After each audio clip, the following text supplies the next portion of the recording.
Hello everybody and welcome to this playthrough for Rookie Division in the Coastal Classic Tournament. The video here is sponsored by Golf Clash and Playdemic. And before we start, visit golfclashtommy.com for more Golf Clash related content. Also, sign up on patreon.com/golfclashtommy for the updated text guides, training sessions, personalized text guides, you name it, everything is there. In this playthrough, you're gonna see only my shots, and I've been selecting the shot that I feel is going to be valuable for you. It's going to be a shorter type of playthrough, and I hope you're gonna be able to follow. Make sure that you make a comment in the comment section below if you do have any questions or your concerns, feedback or whatever, and I will be there helping you out. So we're gonna get started with hole number one, and hole number one is a par 5, and we're going to start by adding 10% extra for the drive.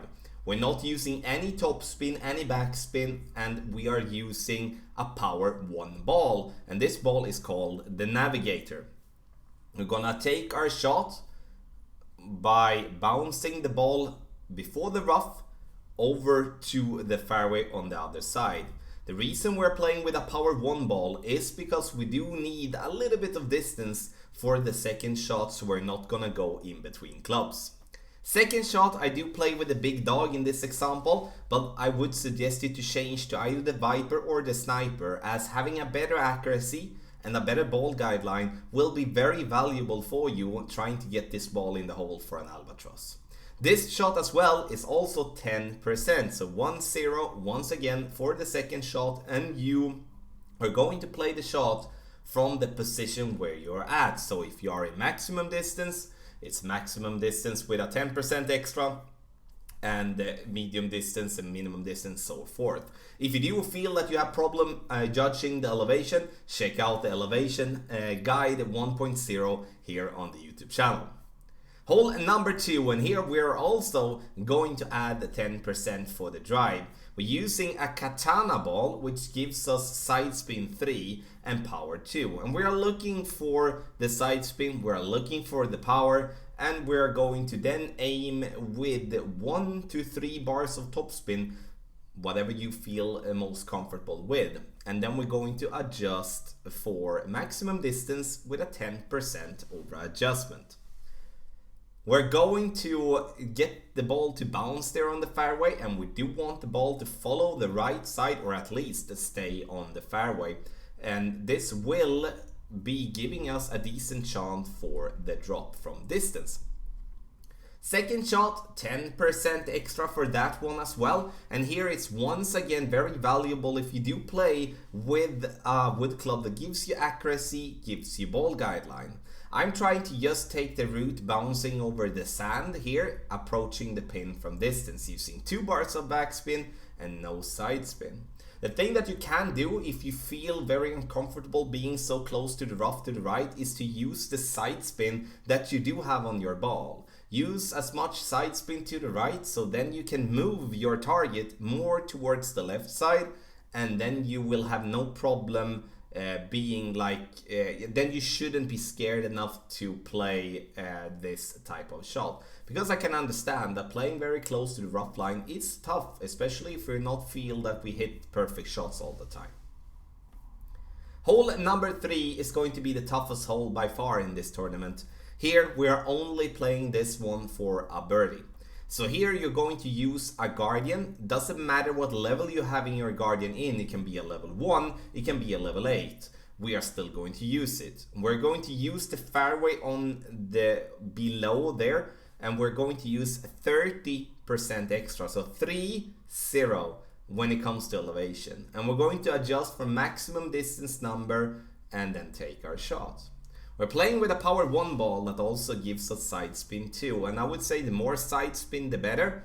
And then we're gonna go with half a ball of curl outside the adjustment ring to the left. And the thing that we're looking for is once again only to get the ball to stop on the green. If we do get the ball in the hole, super big bonus, but that's something that we're not gonna be able to do in a good way all the time at least. So play that one just as it would be a birdie hole. Hole number 4, and here it's going to separate the players a little bit. Those players, or those of you having higher level quarterback, higher level apocalypse, will have an advantage here getting this ball very close to the green. That's at least what I'm aiming for here as a start, but I then figure out once it's time to take the shot that I have too little curl. This curl is not going to be enough to get my ball to bounce over the rough over to the fairway on the other side. So then I stress a big time to try to just lay up on the right side. The thing to have in mind, if you're going to lay up, play with a power 0 ball. You don't have to spend a katana ball. Reason I'm spending one is because I was about to run out of time. If you play with a higher level quarterback or apocalypse, I would suggest you to check out the shot for that you can find on pro playthrough. That's gonna suit the purpose more. But here we're gonna lay up, and then we're going to approach the pin from distance. The drive is going to be 10% downhill, so 10% needs to be added. Then the second shot is going to be 15%. Very important that you do get those elevation adjustments correct, and then you're gonna be very close to get that ball in the hole. This is, in every division except for rookie, a must eagle. So here, when we do have to lay up, it's going to be tough for us to get any consistency in the drops there. Hole number 5, and here there is a rough bump playing very close towards the green. But I would say that requires of you to know your wind rings. It requires for you to know elevation. Otherwise you're going to drop that ball directly on the fringe and go out of bounds, or you're going to drop it into the sand and struggle making the birdie. So I'm going to choose an approach more on the right side using max side spin to the left with a power 2 side spin 3 ball, which is the katana in this case. Now it's very important that you do play with the Goliath. Even though you have the Goliath in a lower level, it's because it gives you the curl. If having other long irons in a lower level, you will not be having the curl on that shot. Also, make sure that you're not playing with any backspin, so play that one without, only max side spin to the left. And last but not least, add 10%. We go over to hole number 6, and here we are going to spend a Titan ball. And the Titan gives us power 3, and we're going to go for, what can we call it? A double bounce. Because we do want the ball to bounce on the first fairway, then on the second fairway to get over to the third fairway. Sounds maybe very tricky, but that's the best way to approach this hole by far. Maximum distance with a 10% over adjustment for the drive, and we're adding max topspin. We're also adding max side spin to the left here as well, and then we take our shot. It bounces on the fairway, second fairway over to the last fairway. And here I would say now we do have an open shot towards the pin. Choosing the right side with your drive will give you the bunker and the rough in your face, and therefore we're taking might be a little bit trickier drive than it would be on the right, but it gives us an open fairway here trying to roll the ball towards the green. Here you can decide yourself. Do you want to play with a sniper? Then you need to play that with minimum level 8 in my opinion, so you do have a little bit of distance. And here is where the power 3 ball becomes very valuable, as together with the big dog we do give us distance, so we are not going to have a problem reaching for the green. 2.5 bar topspin might going to be changed depending on how much distance you're getting from your drive.